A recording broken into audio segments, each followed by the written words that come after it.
এই পর্যায়ে আপনাদের সামনে বক্তব্য রাখবেন হযরতুল আল্লাম মুফতি এনায়েতুল্লাহ আব্বাসী পীর সাহেব জৌনপুর।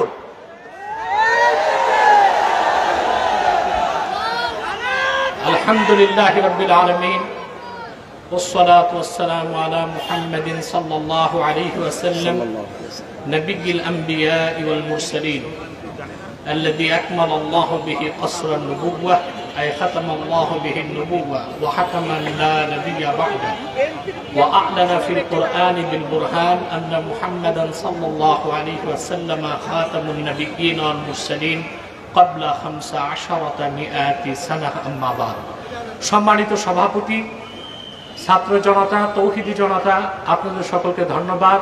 সময় খুব সংকীর্ণ, কিছুক্ষণ পর মাগরিবের আজান হয়ে যাবে। নারায়ণগঞ্জে যে লোকটা বলতো খেলা হবে, যখন ডেট ফাইনাল হলো খেলোয়াড় পালায়ে গেল। আমি আরেকটি কথা বলবো, শুধুমাত্র ছাত্র জনতার আন্দোলনে এই অভ্যুত্থান হয় নাই। সুদীর্ঘ 15 বছর হেফাজতের নেতৃবৃন্দ কারাবরণ করেছে। শাপলা চত্বরে আমার দেশের কওমি মাদ্রাসার তরুণ সন্তানরা জীবন উৎসর্গ করেছে। ভারতীয় আধিপত্যবাদের বিরুদ্ধে, মোদী বিরোধী, ভাস্কর্য বিরোধী আন্দোলনে বাংলাদেশের ইমানদাররা, ইসলামপন্থীরা জীবন দিয়েছে।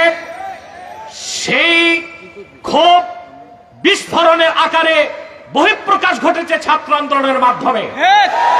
অতএব আমি হেফাজত নেতৃবৃন্দ সহ সারা দেশের আলেমদেরকে বলবো, ভারতীয় আধিপত্যবাদ থেকে বাংলাদেশ মুক্ত হয়েছে। হাসিনার বিদায়ের মাধ্যমে দেশ একটি আযাব মুক্ত হয়েছে। মার্কিন আগ্রাসনের আযাব যেন বাংলাদেশে না আসে।